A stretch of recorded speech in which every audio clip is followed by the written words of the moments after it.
guys, I'm Heather, and I'm the oldest. She's the emotional one. Do not Like, puke I don't on my know if I need to carpet. try to get it to come out here or here. Jesus. Mary and Joseph and all of his carpenter friends. Hey guys, I'm Ben. I'm the middle child. And he's the practical one. Okay. Oh, what am I going to say though? Now y'all made me nervous. It's going to be a time, I'm a isn't it? sensitive boy. I'm Beth, and I'm the baby. She's also the swing vote.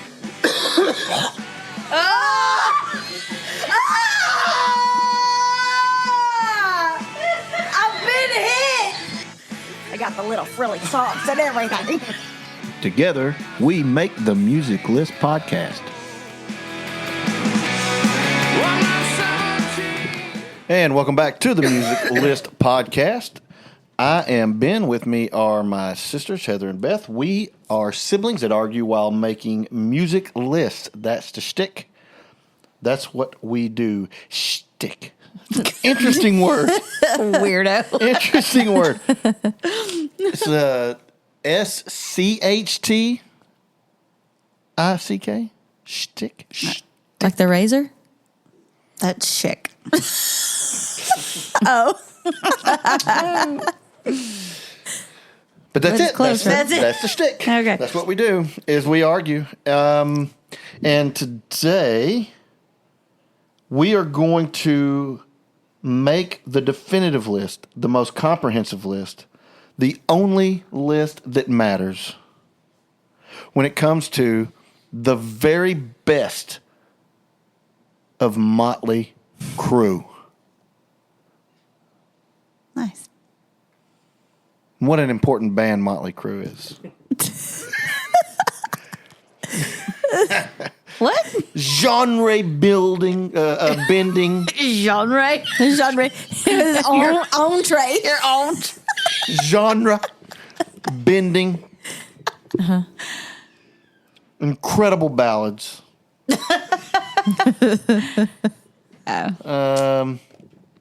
Hard rock. You think they were devil worshippers? Or do you think they were just like throwing pentagrams and stuff and putting lyrics in the devil because they thought it would sell albums? Yes. B. B. Yeah. I don't think they cared enough one way or the other. You would say probably agnostic. Yeah, if you're going to put a label We're on it. going to label somebody else's I have opinion. an argument about that later, but we get to it. I mean, I think they grew up in pretty. If you read The Dirt, I didn't read it. I watched it. and especially The Netflix. Was it Netflix? It was Netflix, right?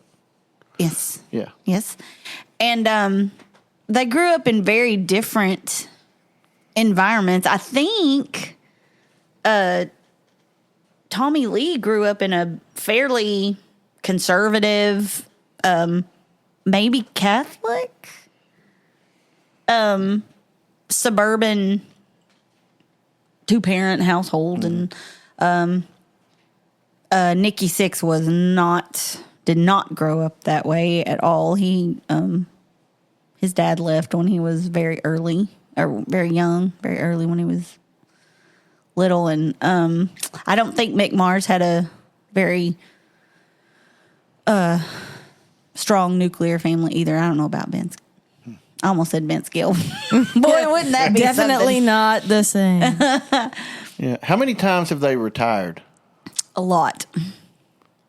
A lot. One time didn't Mick Mars say, I guarantee everybody can come to the concerts for free or something like that? And then of course they went back on tour, but like they've had several last tours, right? Mm-hmm. Kind of like Kiss. I mean, Yeah. they kind of do the Kiss thing. And strangely enough, they've gone out on tour with Kiss several times. Yeah. So, but despite all, I mean, it's kind of like they're kind of one of those bands that's kind of easy to make fun of. But at the same time, like when you look at the money they've numbers, generated, yeah. when you look at now, I don't know. I haven't taken a long look at how many hits they've had. I'll talk into that, but I bet that they're a band that has outperformed their chart history. that their name outperforms their chart. That'd be my guess. Because I feel like it would be really hard for a lot of these to chart high. Like I feel like there's probably a lot of songs that played on MTV a whole bunch. Oh, yeah. But did not get played as much on the radio. Yeah, that's possible. They were definitely, they came along at the absolute right time because they just went headlong into the video era. I mean, they started in 1981, which was the same year as the premiere of MTV. They were playing on the Sunset Strip in the clubs, but as soon as they got signed, they went straight into that MTV world, and it's always done well for them, for sure. And we talked, we did Def Leppard 2 episodes back, and we talked about a lot of their videos were concert videos, were them, and it seems like Motley Crüe did a lot of that too. There were a lot of their videos were them in concert. With some dramatic interludes mixed in. But seemed like, but Motley Crüe was kind of a production too. I mean, like Tommy Lee's like flipping upside down. And stuff like that. His drum solos are quite the spectacle. But you got some numbers for us, yeah? I do. Like I said, they started out in 1981. Nikki Sixx was playing with a band called London, and Tommy Lee had started a band with another guy, and he was actually a fan of London, and said we need to get that guy, and then the other guy left the band, so Tommy and Nikki started advertising for, I think their ad in the paper said like loud, rude, obnoxious guitar player. And so here comes Mick, and he was a bit older and maybe a little more cynical, but the dude could play. He looks ancient. Well, even back in the day. My theory is that Mick Mars has been dead for about 10 years, and they just put him out on a dolly and stand him out there. But he's gone through some stuff. We'll talk about that in a minute. And then they got Vince Neil into the band, a blonde chick magnet, and the rest is history. They were going to name their band Christmas. Okay. Decided against that, and went with Motley Crüe, complete with umlauts, and because story goes that they were drinking Lowenbrow beer, so they stuck those umlauts on them. Okay. In the name, I don't know. They've sold 100 million records, more than 100 million records worldwide, 7 platinum or multi-platinum. 9 of them have made the top 10. 9 of their albums have made the top 10. Only one number one album, 1989's Dr. Feelgood, but I was telling Sean earlier, Dr. Feelgood, they were releasing songs off that for years, which is pretty unusual, I think, for it to have such a long, certainly now, albums don't release singles like that. 22. That's what Shania Twain would do. Yeah. Yeah, you just tour and release off of that album for a long time. 22 top 40 hits, and 6 top 20 pop singles. So, definitely got the numbers on sales. They're known for their hedonistic lifestyles and near-death experiences. They have very elaborate performances, which I can verify. They are quite the spectacle. I've seen Tommy Lee's roller coaster drum solo. I've seen his in the cage floating upside down drum solo. Lots of pyro, stuff like that. Of course, they wrote The Dirt, their autobiography, and in 2019, Netflix released a movie based on it. I enjoyed it. The movie, I think the book, there are 7 So many stories, and just the Ozzy stories alone. R.I.P. Ozzy. They had kind of a shakeup around 1992. Vince Neil was replaced by John Corabi. There was quite the... Vince went through some stuff too. He made some bad choices. He was involved in a fatal car accident where he was driving drunk and killed Razzle from Faster Pussycat. Is that what he was in? And then, of course, his daughter tragically died of cancer when she was 4. And just the band relationships didn't survive that. And so he was out for a while. He did come back. McMars retired. Retired? Depends on who you ask. In 2022, after 41 years in the band, he was replaced by John Five, who played with David Lee Roth, Marilyn Manson, Rob Zombie. McMars says he didn't retire. So, like I say, depends on who you ask. They've had some notable feuds, which are always fun, like with everyone in Metallica at some point, Guns N' Roses, to the point that Eddie Van Halen and Sammy Hagar offered to host the fight in Madison Square Garden when Godsmack, which, while unfortunate, produced one of my very favorite songs of all time because it was written about Nikki Sixx crying like a...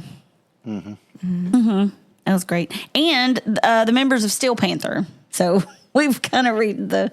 I don't know if you've ever heard any Steel Panther, but they're kind of a comedic metal band. Hilarious. But they managed to get on the wrong side of each other, too.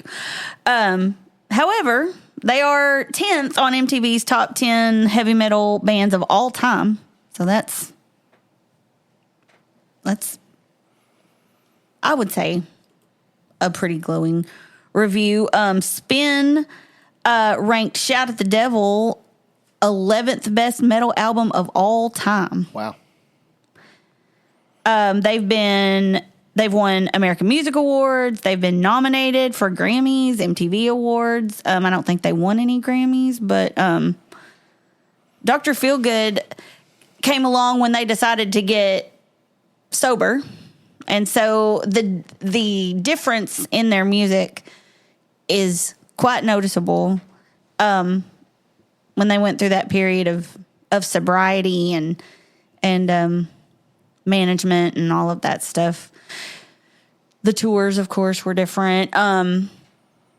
I love Motley Crüe. Now, granted, I'm of an age where I was kind of coming up along. I mean, of course, 1981, I was 6. So, but I do distinctly remember on the playground, us talking about, somebody came to school and we were talking about shout at the devil.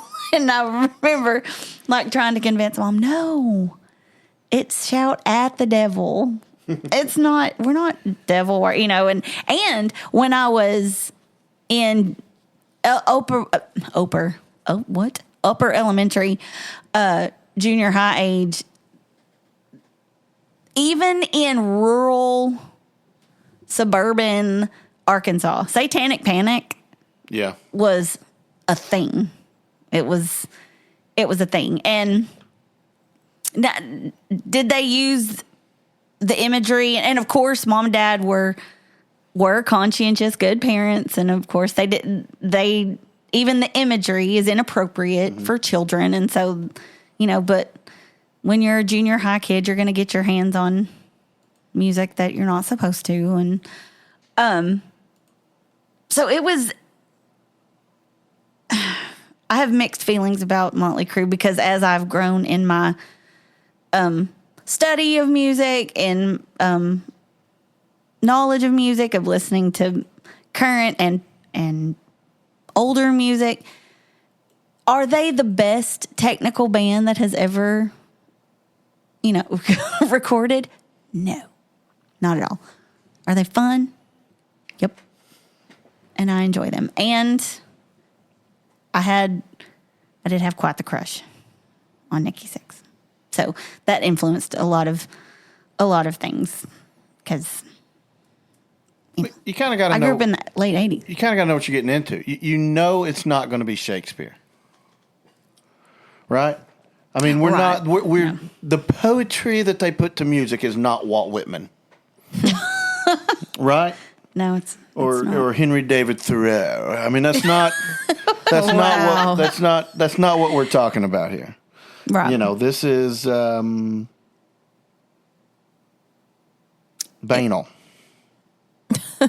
It's I mean, it is. I mean, Yeah. it's very everything the Bible tells you not to be consumed with. That's true.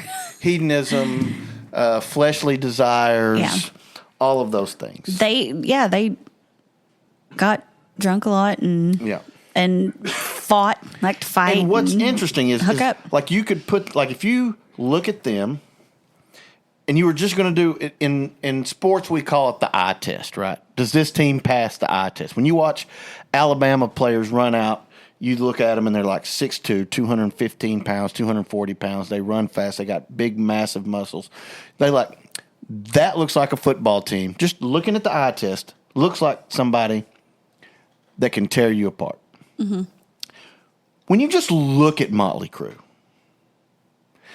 compared to, say, let's take Hetfield from Metallica. That's a big guy. Mm-hmm. He looks. I don't know how tall he is, but he looks like he's a relatively big guy, right? Lars doesn't, but like if you look at Metallica on stage, you say, I bet those guys can whip somebody. Like if there was a fight, I bet they'd be okay. Mm-hmm. You don't. Motley Crüe doesn't give that vibe. Number one, because they're dressed like Really? girls. They're dressed like girls for one thing. Right. Dude, Vince Neil Okay. is wearing a white lacy glove. Okay, well, we can talk about Vince But Neil. what? But looks can be deceiving because they beat the snot out of people on a routine basis. They got into like fist fights Yeah. all the time and won. Yeah. If the movie The Dirt was true, if that was accurate. Well, I've read 2 of Nikki Sixx's biographies, and I mean that was just a normal part of his. They would look upbringing. for fights. Yeah. They would look to start fights, which is wild to me. They've pretty much gotten on the wrong side of everybody. That's what happened with them and Godsmack. Yeah. Godsmack hated the way that they treated everyone on their tour. And Now you tell me they had a problem with Guns N' Roses, and I'm like, okay, a lot of people have problems with Guns N' Roses. yeah. I mean, that is a volatile situation waiting to happen. You put Motley Crüe and Guns N' Roses Yeah, together. yeah. That's, yes, somebody's going to get angry. But And I'm gonna say this just straight out the gate. Like 3 of the 4 members of Motley Crüe, I think are really good. really Yeah. good musicians. I mean, he's a good bass player. He's a good hook and songwriter, and he's a good businessman. Tommy Lee is a good drummer. Mm-hmm. Mick Mars is a Really really good. good guitar player. And then And I maintain that Vince Neil is the worst Yeah. to ever do it. absolute weak link. I don't understand. I really don't get it. I do not get the choice But at all. He has to started be- the band, it's- though. Vince, they no, brought he him was the in. last one in. He was the last one. I was the guess last he one looked in. pretty, though. No, he didn't. Well, Like I'm looking they- back, I'm like, you're not even attractive. But he had you charisma. suck. He did have charisma. Okay. And they brought him in because he was a chick magnet. I mean, he was a blonde. How? I mean- what was wrong with you people I mean- back then? And Well, that was I 1981. don't- I was 6. I know this is. I know. I don't want to start the argument over, but David Lee Roth's not that good of a singer. He's better than Vince Neil. Oh, I mean, I'll agree. But I will say that there are some moments. Vince Neil has some David Lee Roth type moments where he's like, or whatever. You know, like it gives me David Lee Roth vibes. A little, gets just a not little executed cringy quite sometimes. as well. Yeah, But I think that Motley Crue is one of those, and because I'm sorry, Vince. He seems It's like bad. he seems like a really nice guy. Like Does I've he? seen like a documentary on him, and he really seems lovely as a person. He really does, and he's gone through it. well, that's good. He has a nice personality or whatever. But like, but the dude can't sing. No. And like the band is bigger than the sum of its parts. They really are. They're one part. because when they replace people with, you know, other musicians that are better, it doesn't work. It didn't work with John Corabi. It didn't work. It really is not the same with John 5, and John 5 is phenomenal. It worked with Van Halen. We're not talking about Van Halen, and And it's worked with, I mean, when a lot of times we talk about, I know we're kind of talking about hard rock, metal type, but like it worked with the Eagles. I mean, the strongest lineup the Eagles ever had was the last two albums. I think it works in those cases because they go out and they find phenomenal musicians and they serve the music. Motley Crue is and has always been as much about the persona and the image. Mm-hmm. So when you take it would like when you think of Kiss, as great as Bruce Kulick and, you know, like, you don't really think, you think of John, I'm doing the Beatles. Paul, Ringo. Yeah, Paul, Peter, Ace, and Gene. That's the lineup you think about because it's those personas. And I think Motley Crue is similar in that way. They are about the spectacle and the image. So that's, I think it's not the same. All right. Well, here's how this is going to work. We're going to each draft 3 Motley Crue songs. These will be the very best Motley Crue songs of all time. These 9, because we're going to draft 3. 3 times 3 is 9. That'll give us 9. Thank you. Then we will have the 9 to 5 round, which is where we have to eliminate 4 of those and cut it down from 9 to 5. That'll give us the 5 greatest Motley Crue songs of all time. And then we're going to rank them 1 through 5. And by luck of the draw, I will draft first, Heather will draft second, Beth will draft third. Don't feel too bad for Beth. She gets to draft first in the second round, and then Heather, and then me, and then I'll draft first in the last round, then Heather, then Beth. And so I'll get us started,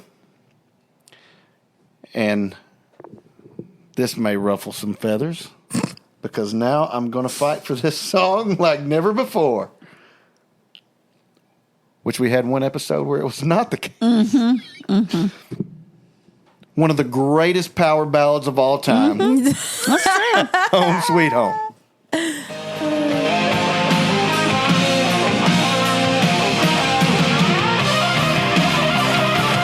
There's some of that guitar playing right there.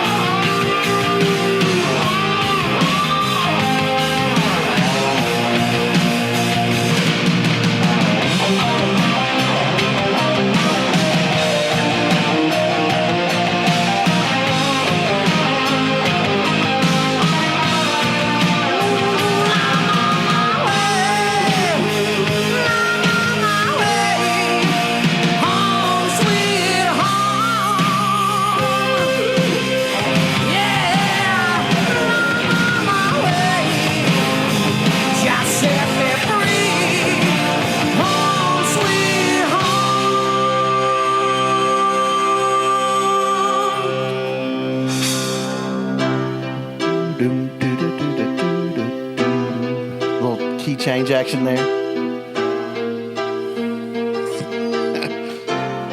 Little humming action, I think. Yeah. Look at that beautiful voice.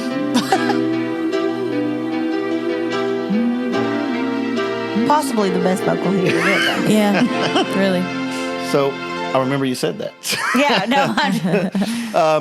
Home Sweet Home is maybe, I would say maybe not their most iconic track. It very well may be. Dr. Feelgood and Girls, Girls, Girls probably on the iconic list, but I would say it's their most universally liked track. Probably. There are people that will not like Girls, Girls, Girls or Kickstart or Dr. Feelgood that really can wrap their likeness around Home Sweet Home. This was off the Theater of Pain album, 1985, which was maybe their worst album. They had Smoking in the Boys' Room, I believe, on this album too. But this song right here may have saved their career because this album, without it, they may have lost a lot of momentum going into the Dr. Feelgood Girls, Girls, Girls era. They had some. They were kind of. They had some momentum coming in, but music's a fickle business. You have one bad album, and you may never make it back. So it's possible that this particular song kept the momentum going enough for them to have those big explosions that came afterwards. Nikki Sixx, Tommy Lee, Vince Neil all get writing credits for this. It actually popped onto the charts twice. Once in '85 when it originally came out, and then again when it was released and had the remix on the Decade of Decadence album in '91.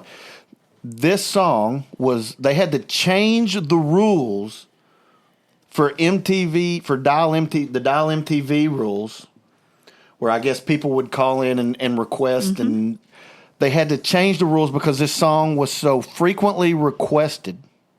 It dominated the countdown for 3 months that the network changed the rules so that they could no longer dominate the countdown. So kind of a different when you think of your initial thoughts about Motley Crüe, it's a lot of decadence. It's a lot of we've talked about all the things that they get into. I mean, sex, drugs, and rock and roll, and possibly Satanism. All of it rolled in to one big pile of Motley Crüe. And to be fair, they didn't strive too far in their ballad because their ballad mentions a lot of that, but it really focuses in on a lot of the loneliness and a lot of the negativity that comes along with that. And so the ballad is really about just kind of wanting to almost separate for a time and just be kind of normal in a sense. So it was a departure from what they normally did, but it played off of what they normally did in a particularly effective way. Tommy Lee plays the piano. Sure does. He played the piano intro on this. And then what I really like about Mick Mars is really good at, like, if you listen to that guitar solo again, just really good instincts on like the bends and then the shredding back to bends. And so you kind of get this really even inside the paradigm. I hate using the word paradigm because it sounds like I'm just trying to use a big word. I just don't know what other word to use. The paradigm of a ballad. Shredding and ballads normally don't go together, but he makes it work. But then he brings it back by slowing it down with those long bends in the guitar playing. Mick Mars, I mean, he really is a phenomenal guitar he's player. great. And I don't know how he plays a full-size guitar. He is a small man. He's small. Mm-hmm.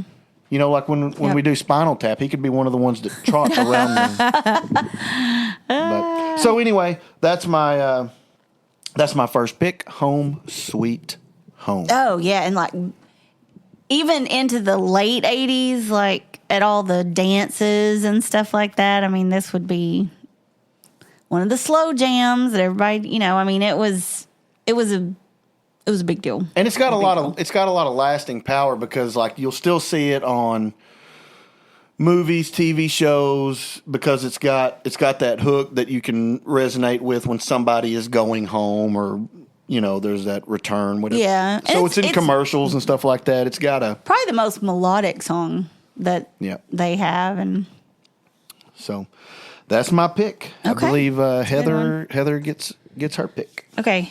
My first pick is from 1984. Shout at the Devil. Written by Nikki Sixx himself. Looks to Kill.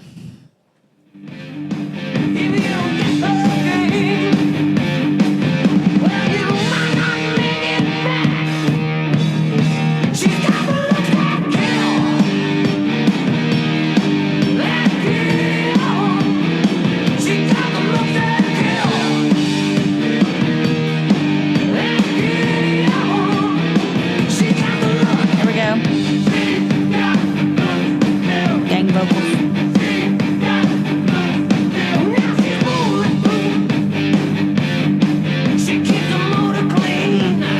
So, 10 weeks on Hot 100. Pretty respectable. This is probably one of their most riff heavy, just grungy, of course, Nikki being the primary songwriter, they're going to be pretty bass heavy. Obviously mixed tones and solos are amazing. And Tommy just goes crazy on everything. It is insane. Like, to watch him play. I mean, he really is like, he gives that puppy dog energy. Like, he is all over the place all the time. He's a lot of fun to watch. He's high energy and he plays hard. And I think the gang vocals that you hear a lot in their songs, which may be by design, maybe to strengthen that necessity. There, I mean, I'm sorry. We're probably gonna just dog him the whole time because he's really not that great. But yeah, be that as it may, he is the lead singer, and he pronounces things weird.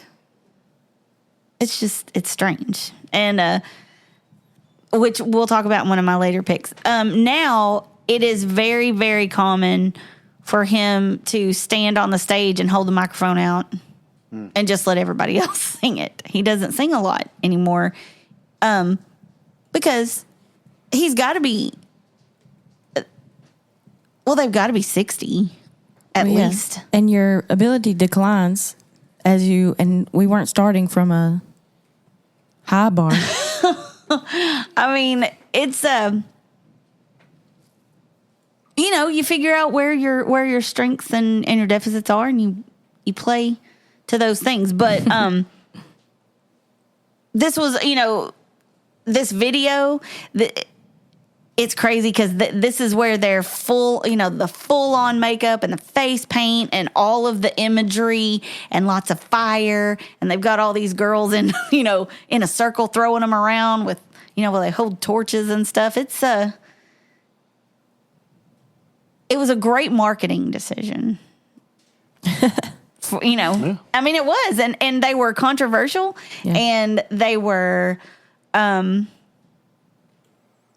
think that, and this is an interesting time to, since the recent passing of Ozzy, but he was very influential to them, and in that time period, I think they knew that, I think it was kind of that no bad publicity is all publicity is good. That's what I'm trying to. Yeah, and people were talking, and none of their. I can't think of any of their songs that they're like "Hail Satan" or any of that kind of stuff. A lot of it is just in their imagery, which is not good, and I'm not condoning any of that. But I mean, they don't. But I'll shout at the devil. And also like in Wild Side, though, it says "Our Father who ain't in heaven." So they do say that? Yeah. Oh yeah, for sure. I didn't know that. So there's like a lot of. Now that's not to say that they're necessarily saying, to be fair, I can't understand a lot of what they're saying. I'm sure Wild Side will come up, but I mean, they definitely at least hint And so what I would say about Motley Crue is like they knew exactly where that line was, Yeah. Yeah. and then they put one toe over it. Mm-hmm. You know, so they didn't. You know, like a lot of bands, they go right up to the line. Motley Crue like would put like a toe over it, and then be like, "Are you?" It's just we just barely went over the line. We just barely went over. Are you really going to not put us on MTV? Are you really not going to play us on the radio? I mean, Yeah. it's just this is what kids do at school, right? Right. You know, I mean, this Right. is that's what Motley Crue does, you know, or did for a long time. Like, I know you don't want to play this on the radio, but I mean, I think that all four of them struck me as just in their personalities, and then by just natural evolution into their personas, they're rebellious.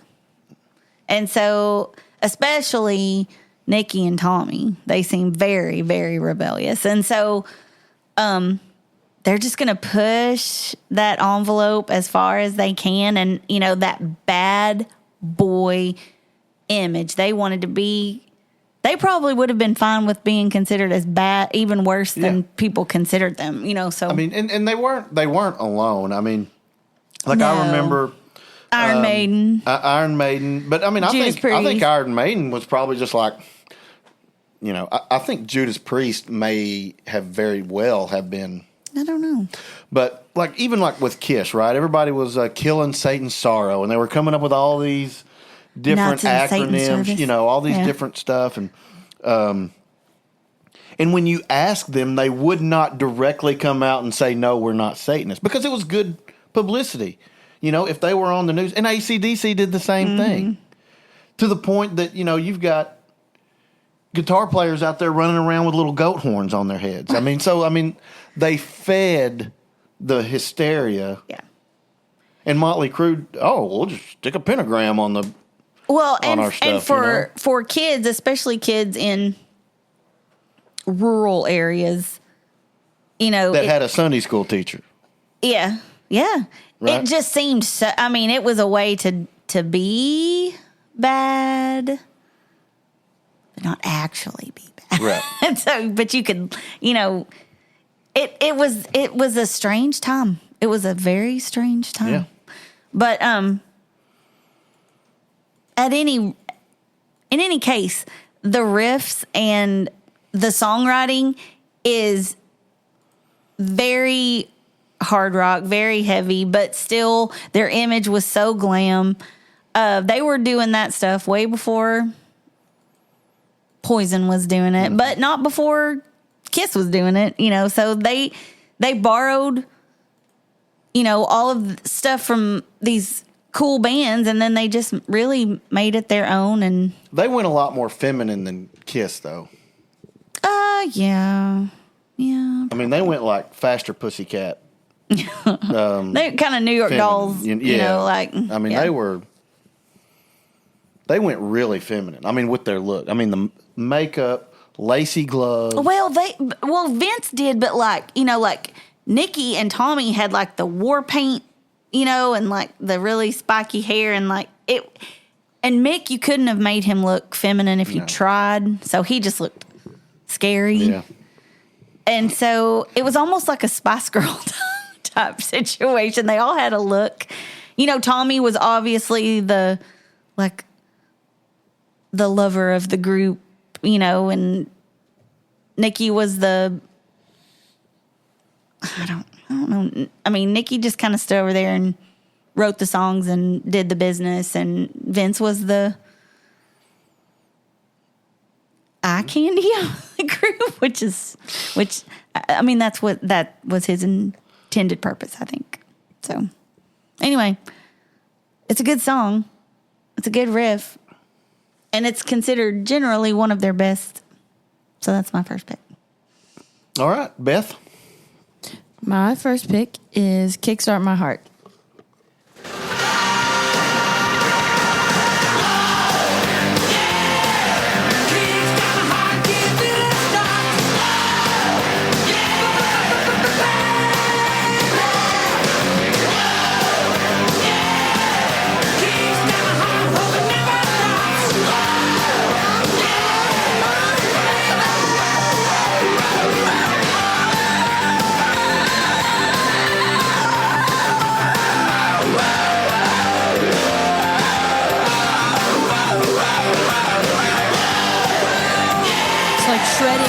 talk box. Yeah. Yeah, that's what I was don't wondering. hear that Is very that a talk box? That's what it is. They threw everything at Yeah, that they song. did. So this song is from the Dr. Feelgood album, 1989. Yeah, that very recognizable intro. It's kind of like we were talking about another time, like the Pretender or some other song. I don't remember. But we were talking about intros and how it's about to kick into gear.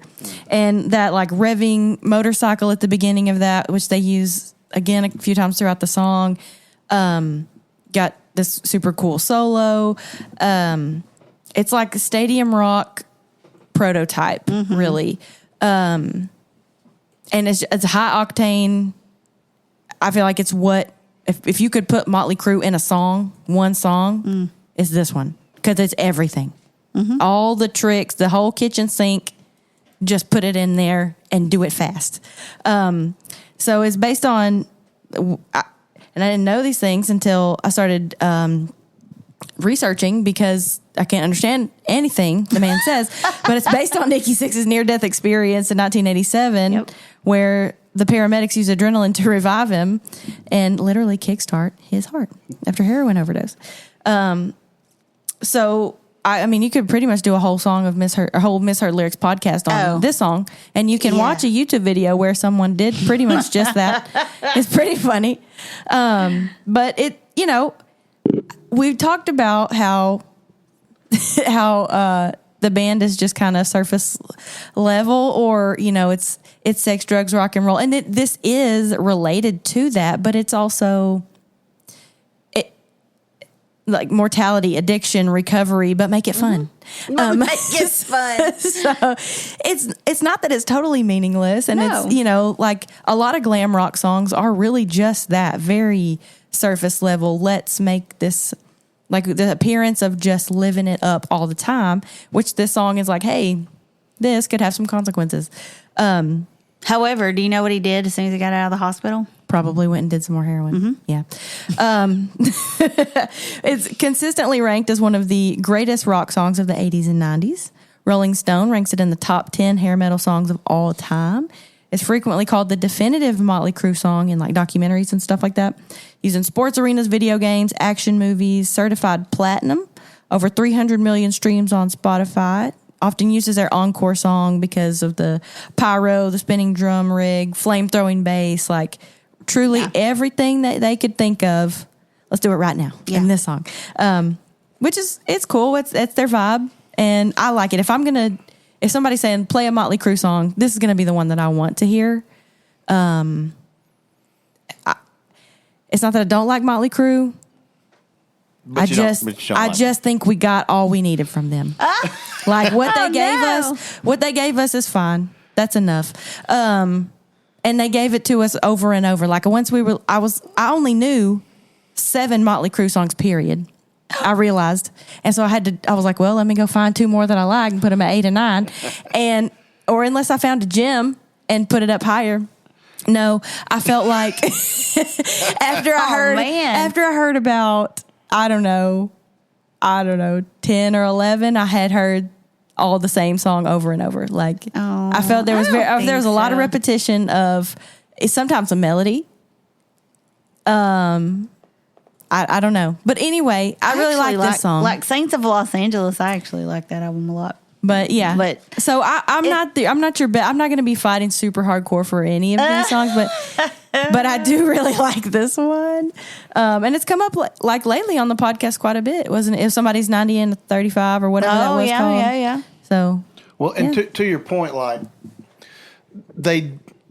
there wasn't a lot of evolution for Motley Crüe from the start to the end of their run. I mean, what? I don't think there was a big evolution. Shout out go the Devil listen album to Too Fast for Love and Dr. Feelgood, and they don't even feel like the same. They may have gotten better, but I mean, there's not like.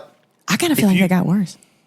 Oh, I feel like there has to be. I mean, to me, it would be what we call in biology microevolution. Yes, absolutely. There's not a lot of evolution. There is some small changes. Oh, I agree. But there is not what I would like to call macro evolutions, which are big changes.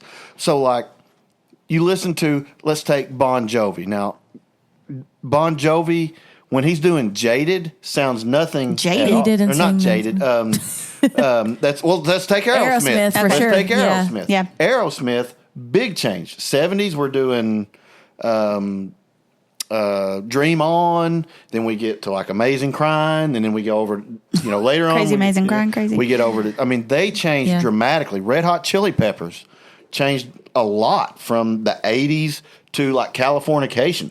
Big difference in the way the band sounds. I don't feel like Motley Crue ever made these big wholesale changes in order to.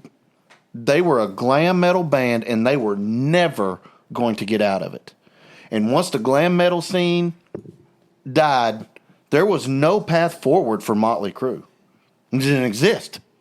And they didn't have the means, or they didn't have the. I don't want to say they didn't have the means. I think Mick Mars could have played whatever. I think that Tommy Lee's great. I think that they could have changed course enough, because some bands did it, but they didn't. I disagree. I think that their songwriting, even like, I think there is a definite big jump when they got sober. And like the songwriting and definitely the production, the instrumentation, everything on Dr. Feelgood. Yeah, they get better because, number one, technology gets better. But the They songs get are better. better. They get better the song- produced, but- yes. They get better produced, but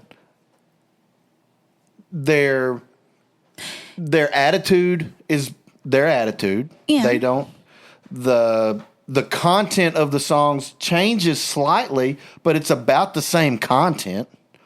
It's the same content, but a slightly different take. Like when we get to like the Girls album, they have some songs about, hey, we do all this stuff, but it's kind of bad for you. Right? But I mean, I don't know. but when Nirvana hit the scene, there was no chance for Motley Crue, because It they definitely could not. affected that. They could not change their content. That's funny that you say Nirvana, because to me they're kind of like the difference in Courtney Love.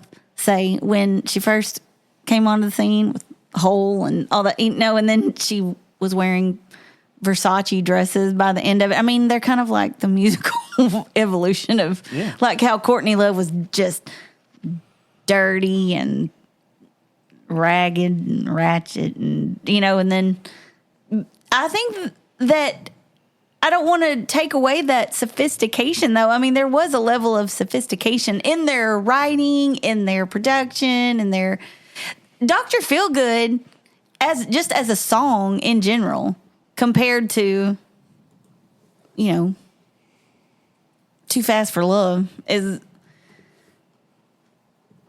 is significant, I think. Well, I'm glad you say that, because it's my next pick, and I get the next pick, and it's Dr. Feelgood. Oh. I think it's a great song. Wait, there are Wow. two songs playing at a time. Okay.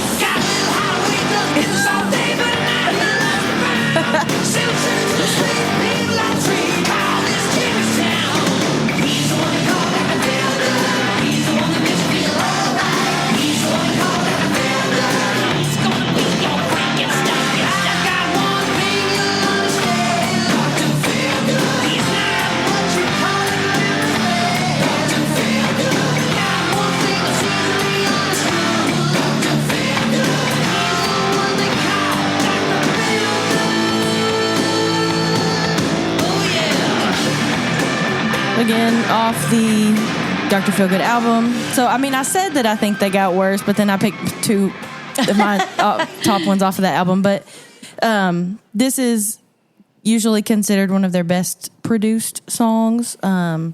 Produced by Bob Rock. He demanded multiple takes, no sloppiness, separate tracks. So that does show in the end product, definitely, versus something that you would hear off of, say, the Shout at the Devil album.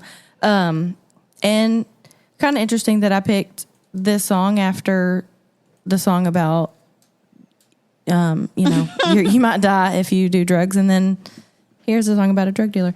But there is a swag to this song. Well, I think Johnny gets caught at the end. He does. It's a Little cautionary Jimmy. tale. It is. It's a. Jimmy, not Johnny. Jimmy. We're trying to teach lessons here, We're teachers, so we tell stories about little Johnny all the time.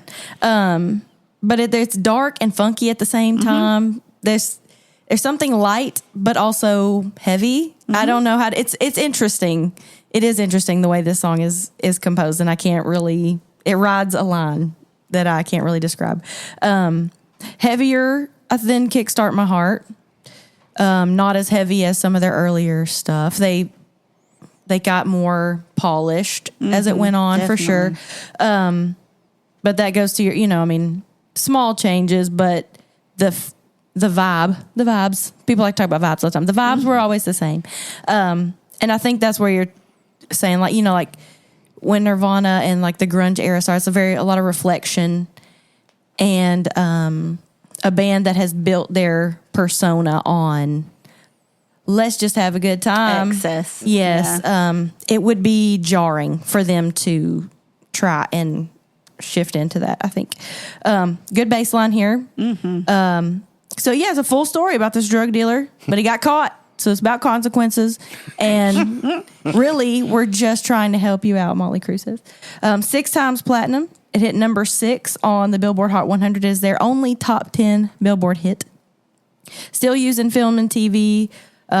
Like you said earlier, it's during their temporary clean period where they're kind of reinventing themselves, which obviously it worked. And their last album with the classic lineup, which, as you mentioned, after that it didn't really hit. That was not a good time. Yeah, but they had one good last hurrah. A lot of good songs off of this. They've come back a lot of hits many here. times. So Yeah, And I feel like there were some bands that could have made that transition after the post Nirvana Teen Spirit, let's say the Teen Spirit post Teen Spirit debut. I think if Skid Row had been able to hold it together, because they were kind of dirty, right? They kind of were talking about that life sometimes sucks, right? 18 in Life could have been produced after Teen Spirit, right? Guns N' Roses, if they'd been able to stay together, I think, because they talked about life's not always peachy keen, right? I think they could have made a slight divergent in what they were singing about and not stray too far away from what their typical content was, and survived. But Poison couldn't do it. Yeah, that's what I was just about to say. yeah, The Motley Crue couldn't do it. Def Leppard couldn't do it. Def Leppard may have been able to do it just on ballads, because they could do some ballads. But they were all about sex, drugs, and rock and roll. But Nirvana killed it. Nirvana killed sex, drugs, and rock and roll. No more. I think we're came not talking back, about though. that anymore. I think it came back. When? I think there's an area now of I don't know that it came back. It's not newer? It sounds like. There's some stuff that sounds like rock and roll, which is what makes it rock and roll. But the content of sex, drugs, and rock and roll, it came back in another genre. Sex, drug, and rock and roll came back. Well, not sex, drugs, and rock and roll, but sex, drugs, and party Pop, yeah. came back in pop, hip hop. Yeah. Yeah. But and I don't know if it's just because, I don't Thanks, know Nirvana. I don't know any other genre besides hard rock / metal, however you want to classify bands like this, that have such a longevity, though. Like you don't see rap and hip hop artists, many from the 80s or 90s that tour like these guys. Like you can still go out and you can still see, they're talking about Def Leppard doing a residence in Las Vegas. You've got Bon Jovi still touring. Motley Crüe keeps coming back. Kiss keeps coming back. Well, I mean, there's I a think part of nostalgia that- for their. Here's what I would say about hip hop, though. To me, it's like some of them are dead. Yeah. I mean, like, Well- I think Tupac. Yeah, but these I think guys should Tupac. be. I think Tupac would still Easily. be. I think Tupac could still be selling out arenas today if he was alive. Yeah. I think Biggie could still be selling out. And then we got. And then here's the thing about hip hop: they are much better business people than the rock Yes. and roll people. Like you think about Dre. He is now. He's no.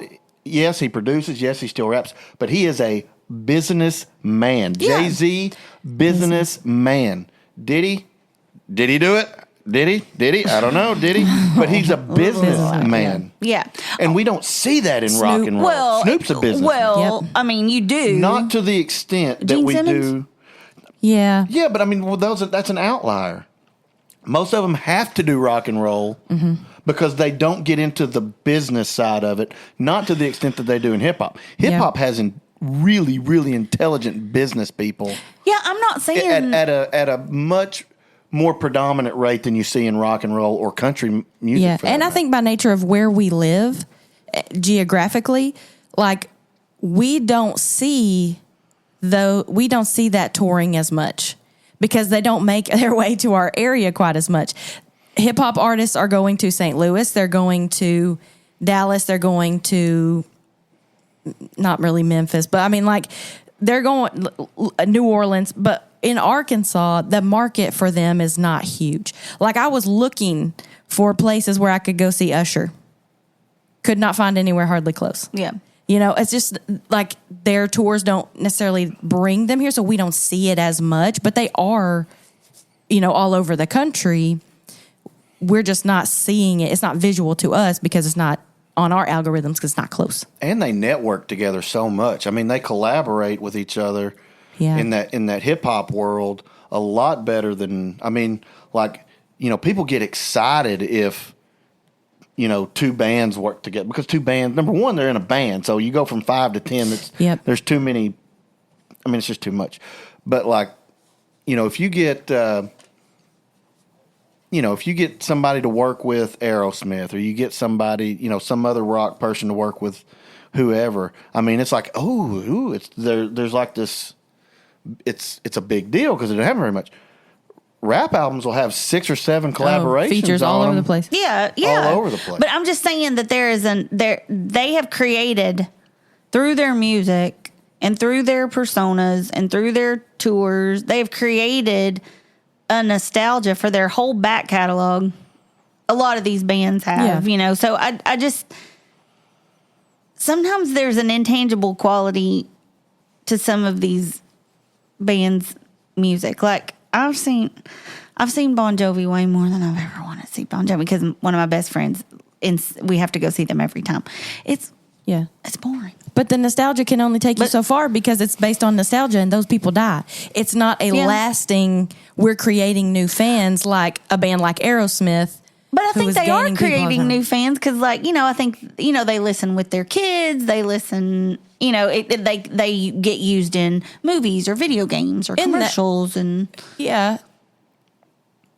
I don't know. I just don't want to minimize them too much because they did create something that people are nostalgic for and keep going and buying tickets to. Right, but all I'm saying is they lacked the. I don't even want to say the ability. I don't want to say they couldn't have done it. They just didn't do it. They didn't evolve. They were the dinosaurs when the Nirvana meteor disagree. hit the Earth, and they couldn't evolve, or they didn't evolve.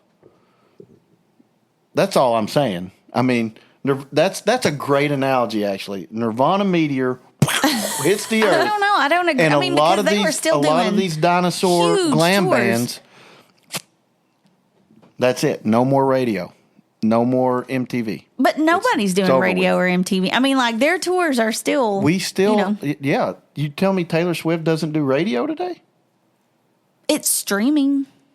I mean, there is radio. still radio. There is radio. We still have, you know, the But- Billboard Top 40s and all this other kind of stuff, and we're still. I mean, go look at Spotify. We can look and see who the most played Spotify. Yeah, I'm not. artists are. I'm just saying that I don't want to dismiss them too much, because even after 1992, they were putting out albums. They were having sold out tours. They were putting out new material. I'm just saying. I mean, I like Motley Crue. Yeah. I do. I mean, I learned from them from their greatest hits album. They had enough. Oh God, yeah. Yeah. Wow. A couple of greatest hits out. They had Decade of Decadence. Which they I think had, that's the one that I have. That's the one like and the that brick was- wall with the graffiti faces. yeah, and on that it. would have just been in That's the one that I got. 91. Decade of Decadence. I mean, so No, I had greatest hits. It was Motley Crue Yeah. greatest hits. That's what I had. But I'm just, and I like Motley Crue. I'm just saying, they did not have an exit strategy after Nirvana hit. No. And as a later listener, And I they will tell say you that. Vince Neil will tell Yeah. you that. Vince Not a Neil, lot of I'm Well, almost positive Vince Neil's Vince- the one who was talking There about, was an exit for everything. Vince. We were all happy, and then Nirvana, and then it was all about how much life sucks. And and that right there tells me they were not I do think able to pivot and change either content or I sound. think the rock world did have to back up and punt a bit because they were not ready for. Yeah, I mean, because as somebody who came along later, a lot of these songs did not stand the test of time. Because I'm somebody who knows a lot more of this type of music than a lot of people my age. Mm-hmm. Yeah. And I knew 7. So I'm not saying they're well. I'm not saying they're bad. I'm just saying, I'll like, tell you, there's a lot now that certainly did not age well past the Me Too movement. that's for sure.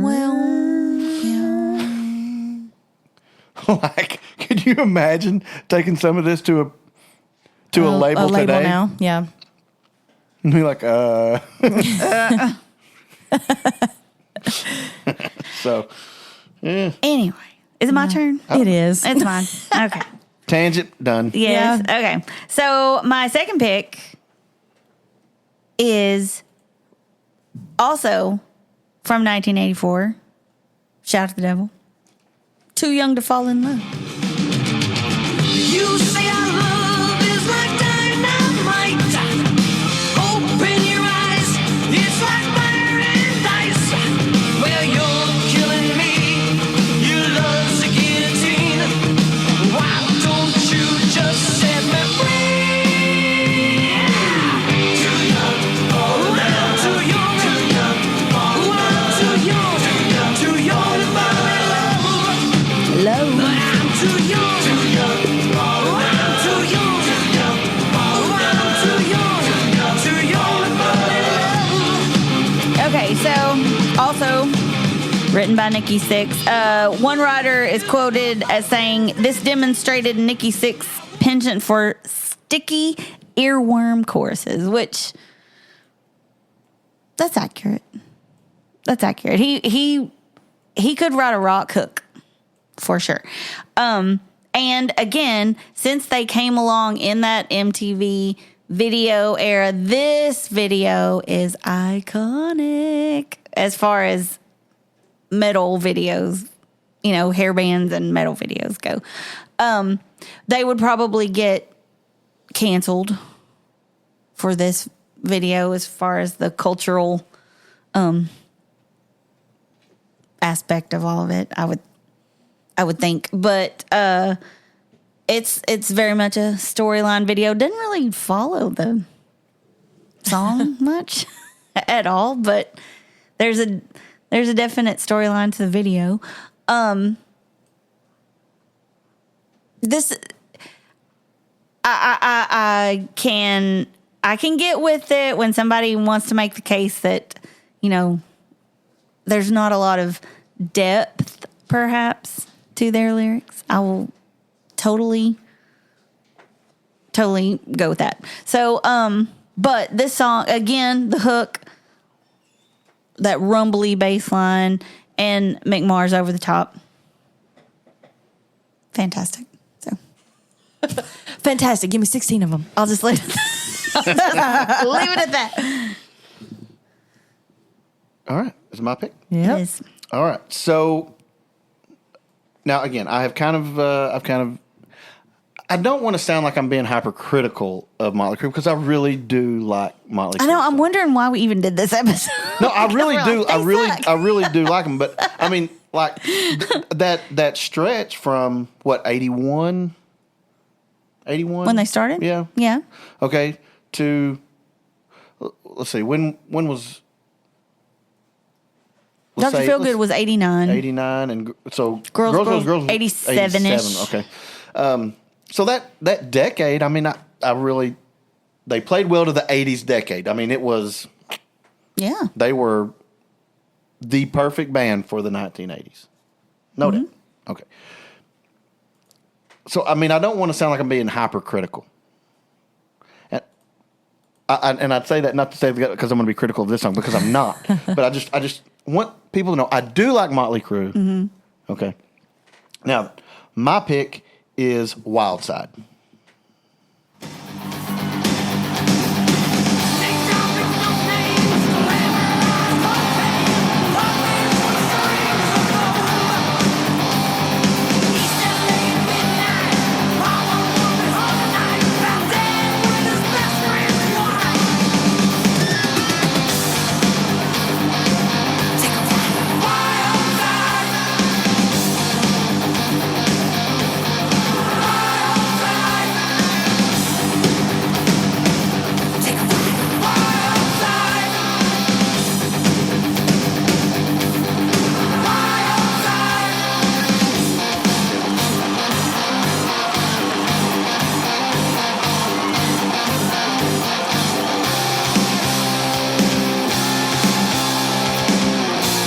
All right. So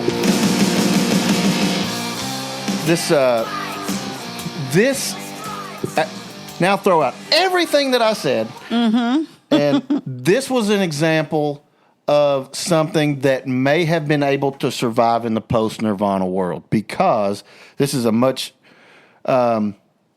darker look at that side. I mean, before it was, hey, we're having a lot of fun. Hey, we're doing all these really bad things and we're enjoying it.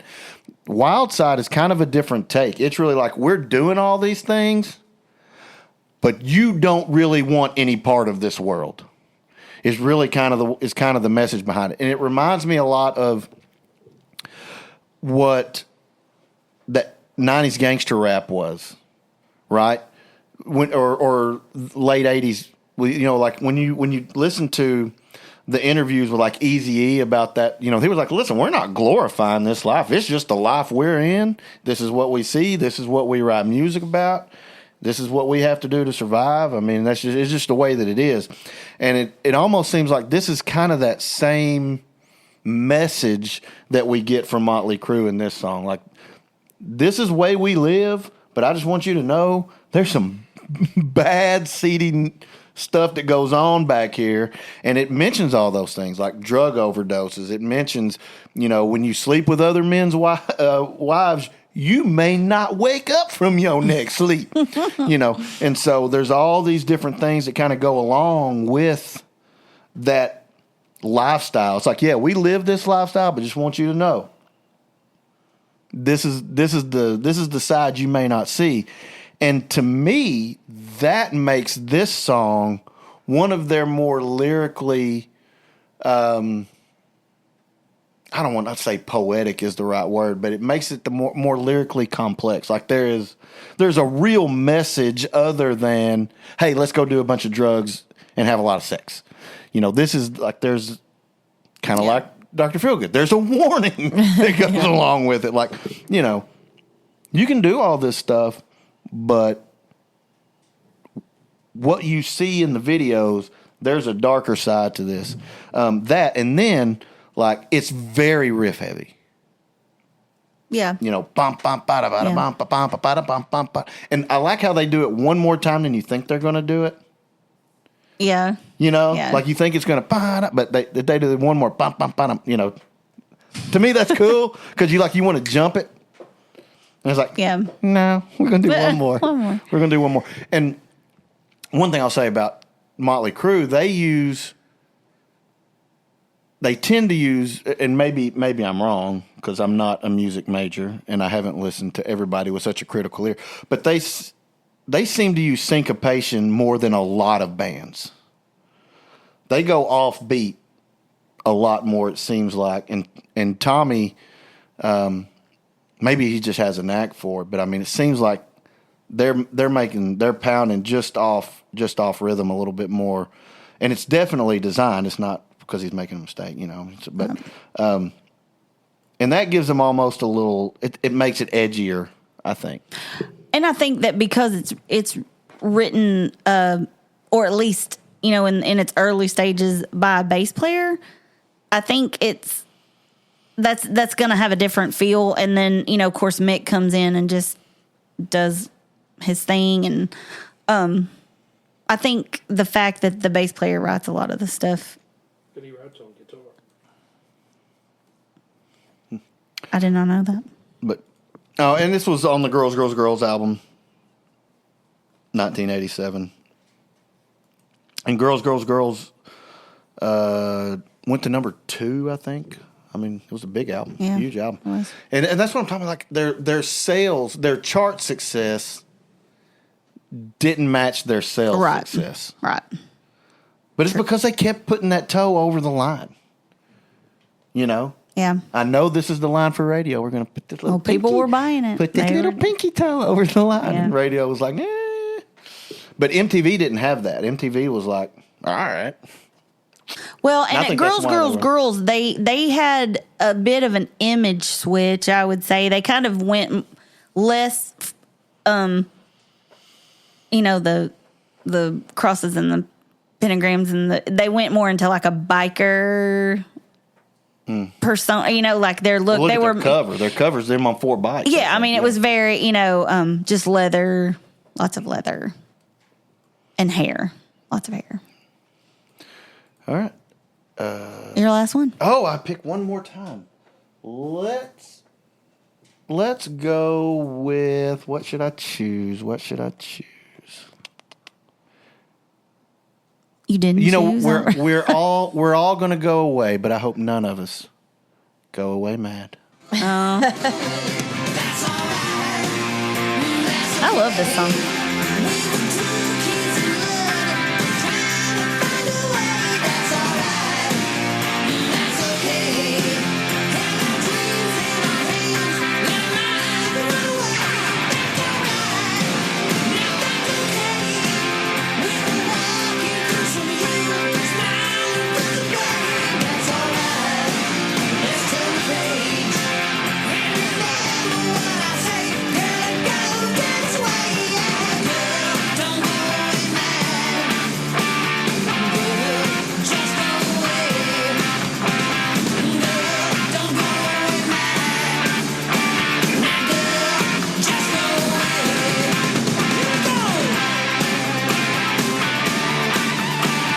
Bit of a guitar solo there.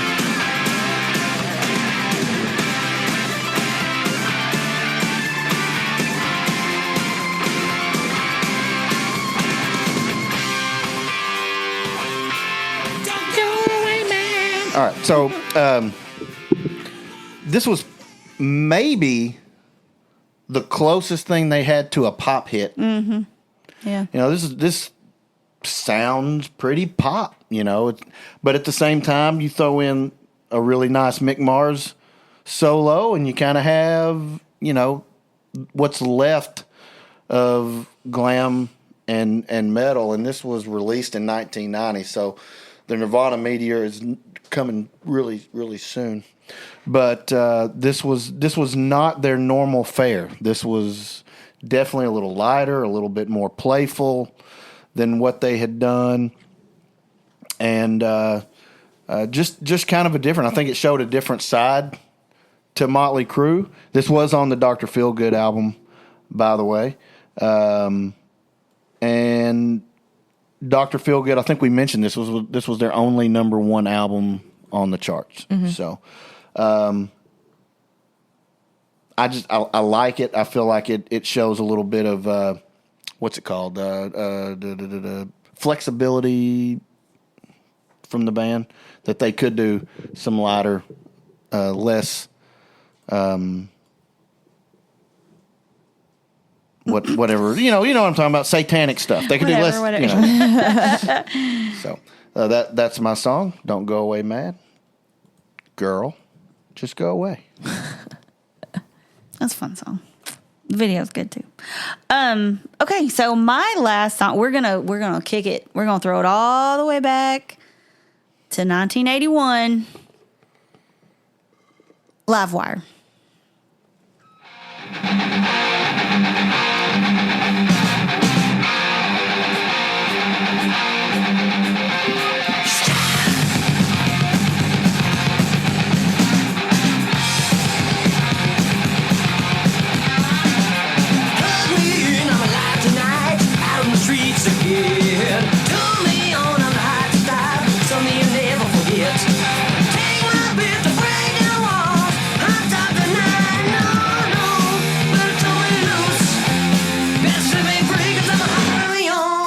Free, a little bit better than it used to be, 'cause I'm alive. I'm alive, 'cause I'm alive. I'm alive, 'cause I'm alive. I'm alive, 'cause I'm alive. All right, so it's got that really simple, but that riff just chugs, and they literally spent days on this whole album, and I mean, you can tell the massive, massive difference in, post girls to this stuff. But like, I always feel like I want to hear Sebastian Bach do this song, and in a studio where they could really just redo everything, and because I think the songs are good, and I think that they hold. I think a lot of them still hold up. I think this song holds up really well. And I will say this. I do not discount the effect that Nirvana had on the music world, especially the rock world. But sometimes I feel like we give them a little too much credit for just destroying everything. I think they changed things, but I think that, like those people, they had to change to keep up with how, some things were going, but I don't. The problem is they didn't. Like, I don't fault Nirvana. Nirvana gets us because I love Nirvana for one thing.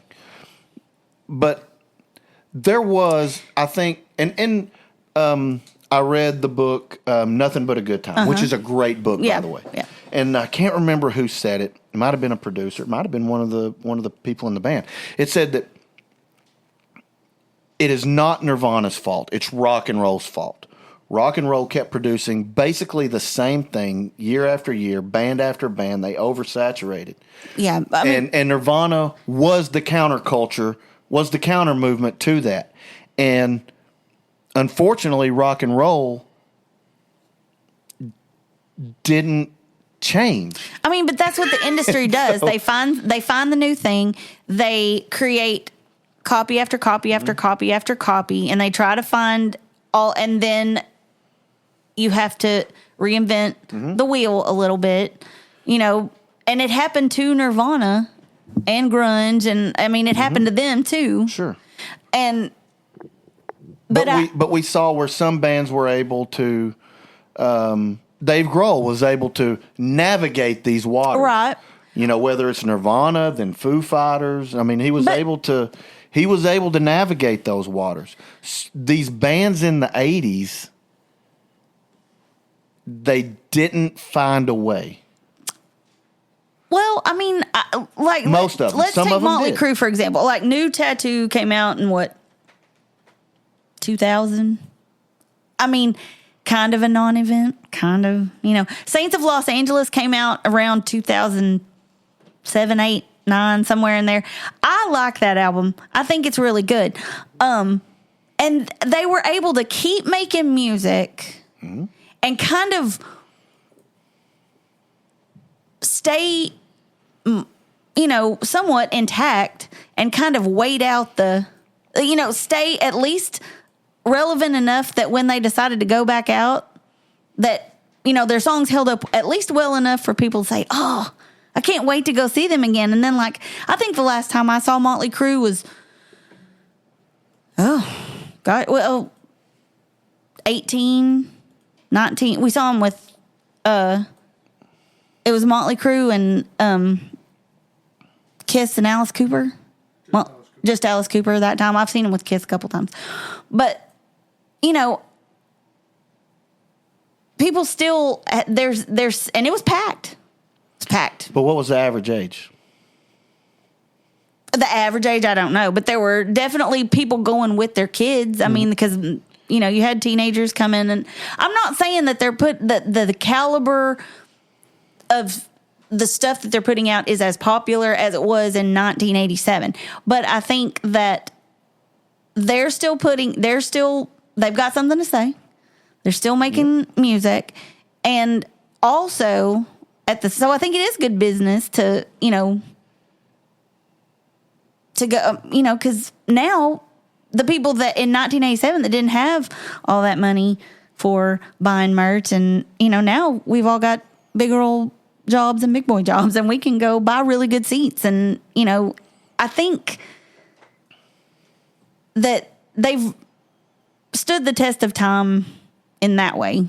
Their material was good enough to make people want to revisit it. And this song is actually number 17 on VH1's list of the 40 greatest metal songs of all time. And what I would say about this song is you could almost, and again, I'm no expert in metal as a whole, but I almost felt like this was a song that could have been placed in the early thrash. When you listen to that guitar, yeah, like this could have been, like Motley Crüe could have had a pathway in thrash metal if they wanted to. I would love to, it almost like they would have had to throw away the eyeshadow and the high heels probably. Yeah. I mean, I don't think Slayer I can hear Motorhead and Anthrax would have been like bands like Motorhead, yeah. But I mean just straight heavy metal, not the glam. Yeah, and because Motorhead was not glam. No, nor is AC/DC. Right. And all of their stuff sounds the same. And it's just, it's, some guys with a really good, really fast guitar player and a much better singer. I'll give them that. Too much better. Yes. And so, I mean, the Vince element for me, I will admit it is significant, but Too Fast for Love, the single I love the song in spite of how bad the vocals are. The vocals are terrible, but there are some really, really good songs. I kind of wish they would have gone back and just redone them. And they did on a couple of their greatest hits albums and stuff like that. They redid a couple. All right. So I guess we can go through the ones that Beth has one last one. You got one more pick. Yeah. So let's do this thing. Yeah, my third pick is Shout at the Devil. Oh, yeah. Oh. No Girls, Girls, Girls.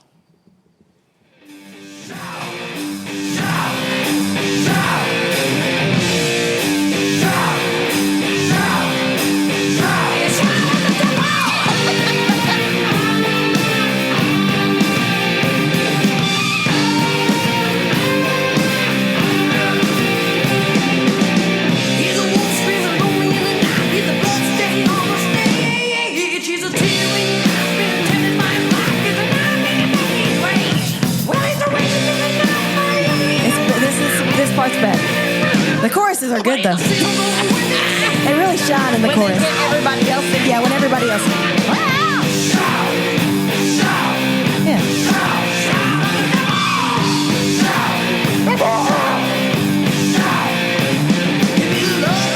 And musically, Like it's this cool. break right here.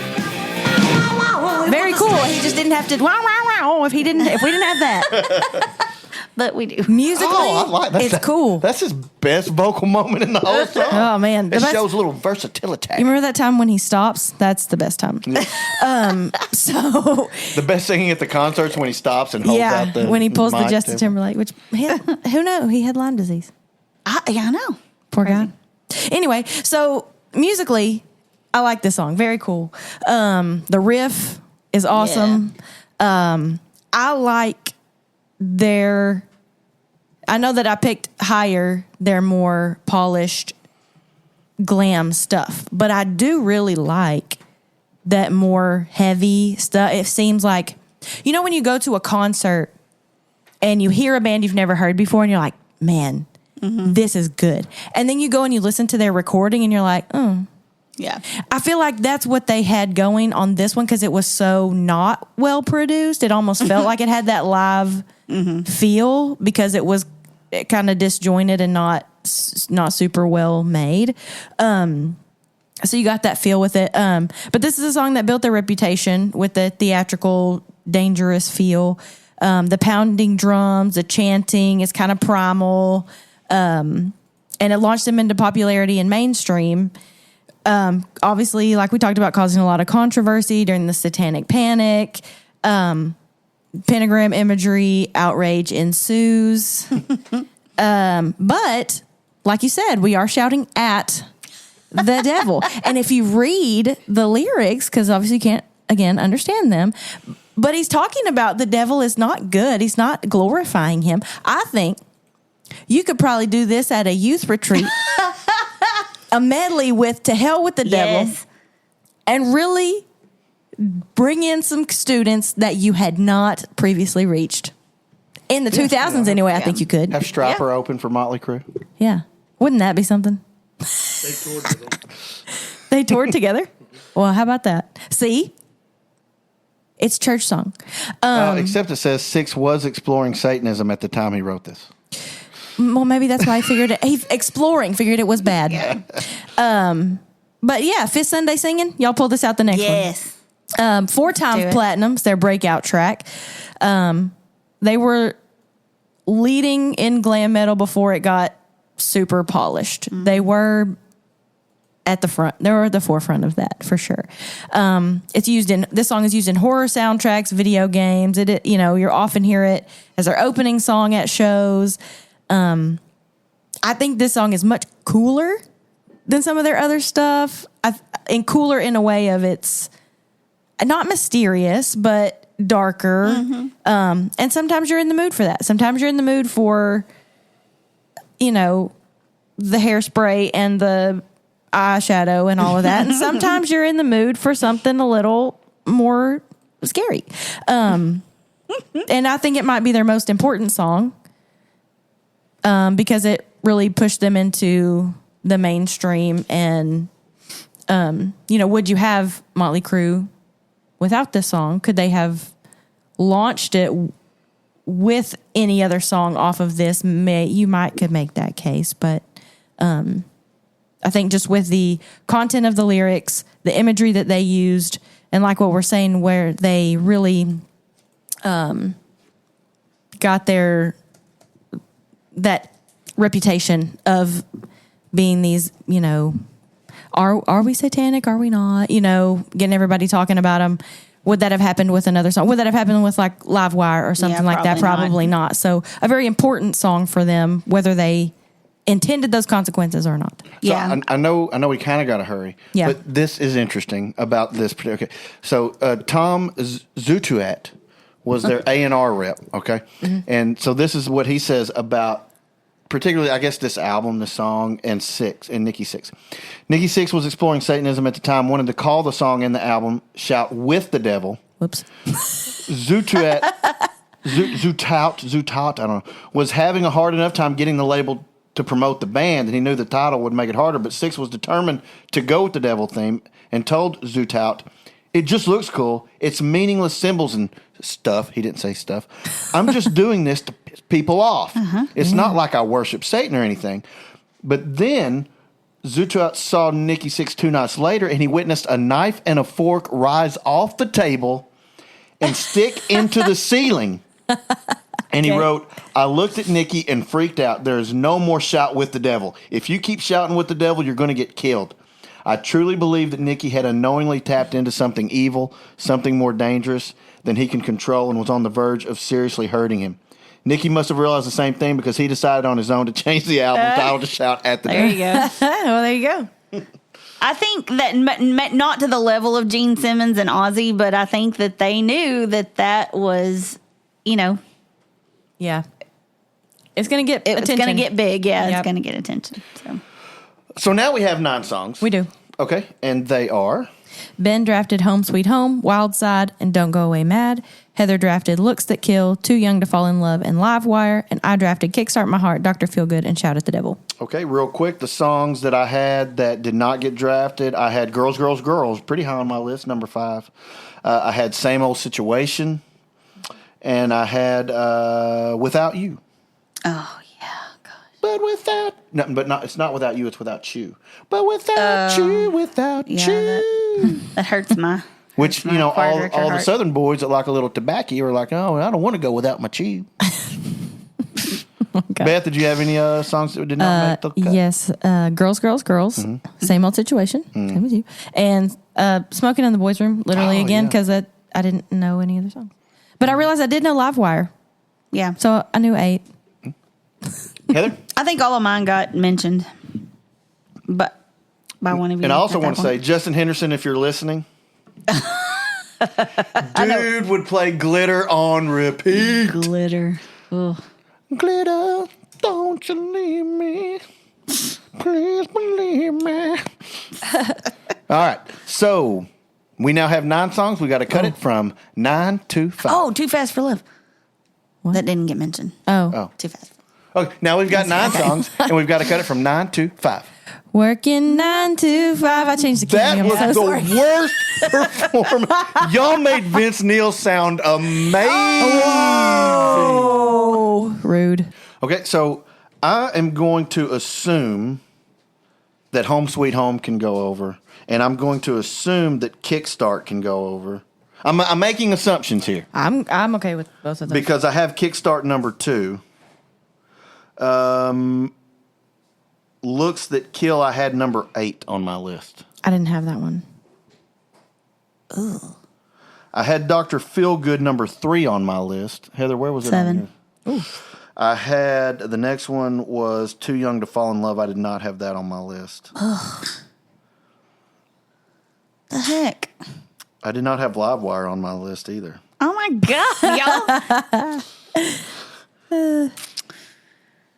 Where did I you, think we're where gonna did, have did you have some- Looks That Kill on your list? You did not No. have it on your list. Okay. I have a problem with leaving Looks That Kill. I mean, generally across the board, that is considered one of their absolutely best songs.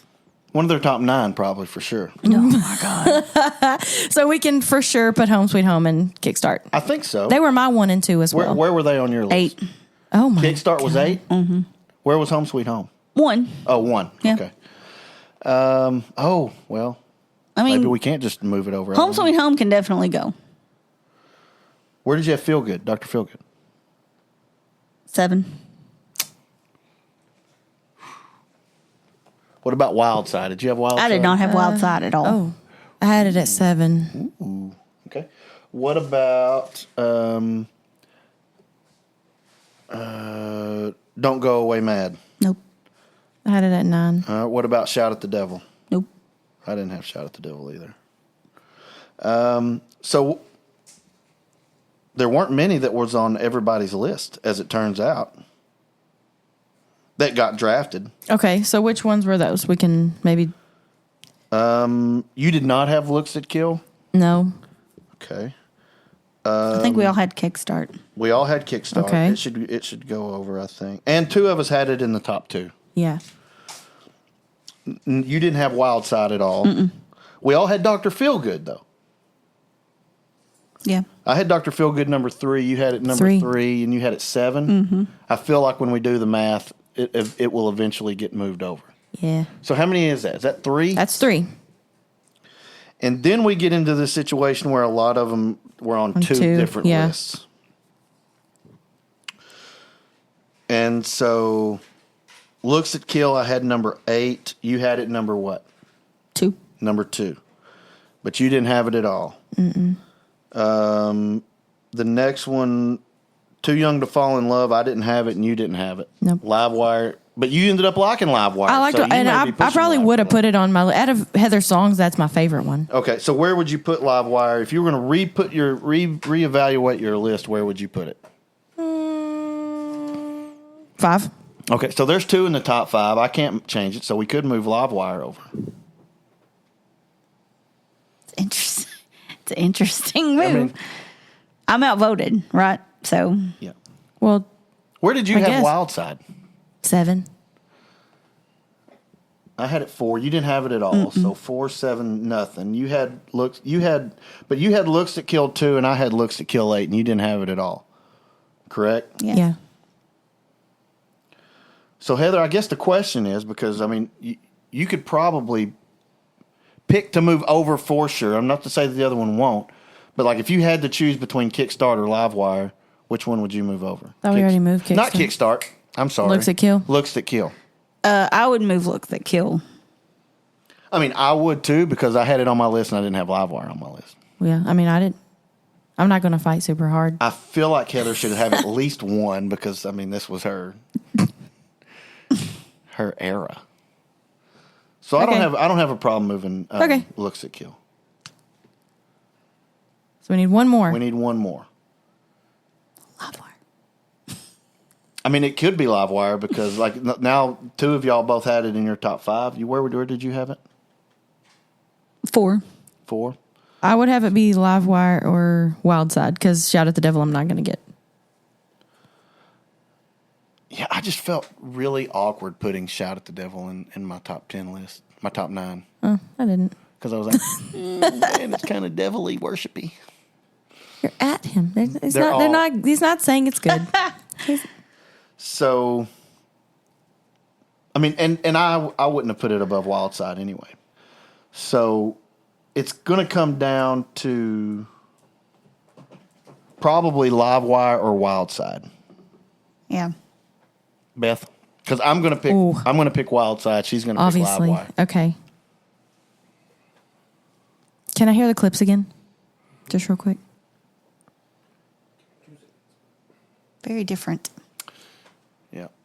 One's raw, really raw, Livewire, and one's more polished. Yeah. Wildside that's the era when they had all the backup singers and the... Yeah.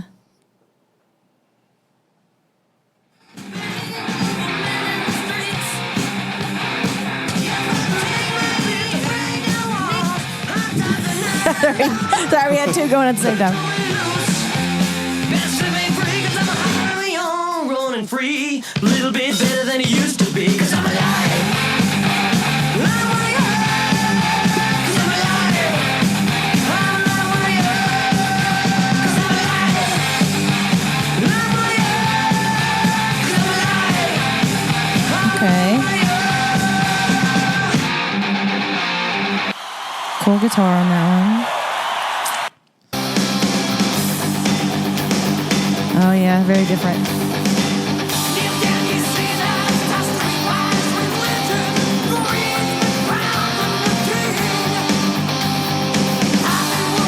I'd say it's a better vocal performance.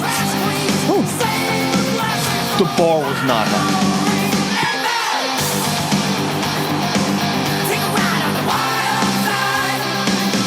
Okay.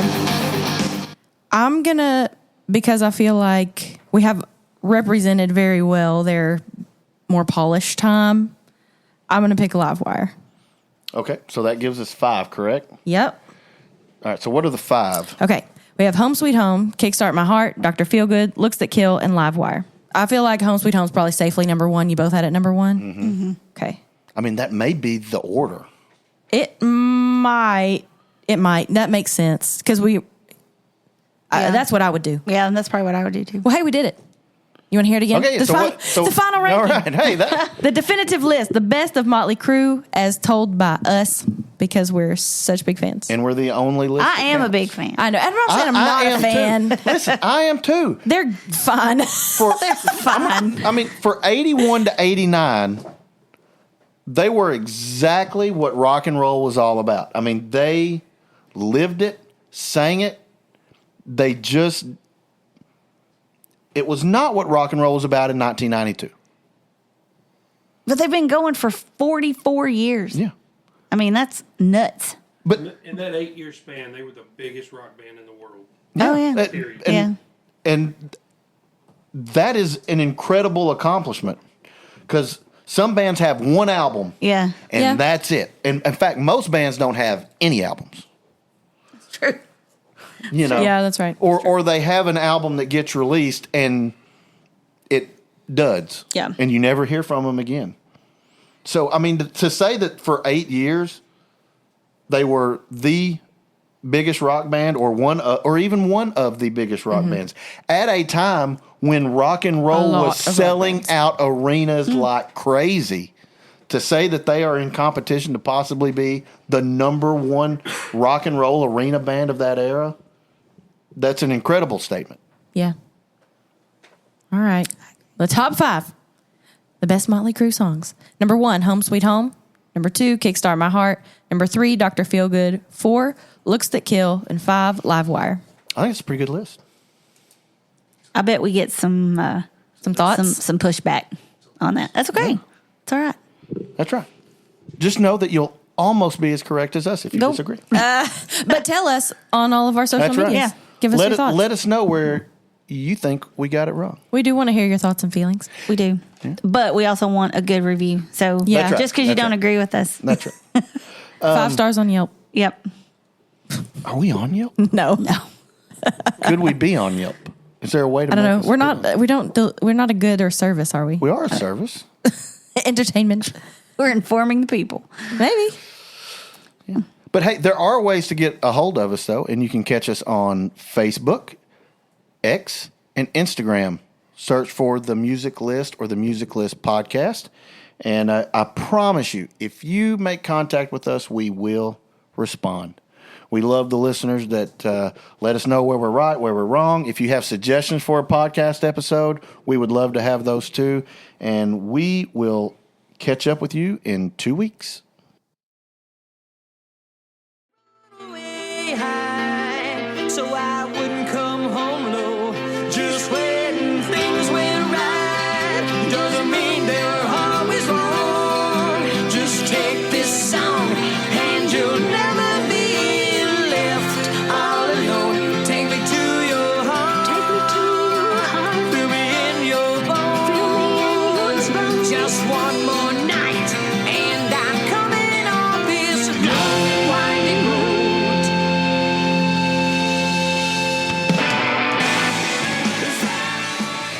Thanks for joining us on the Music List podcast. Be sure to subscribe so you don't miss the next episode.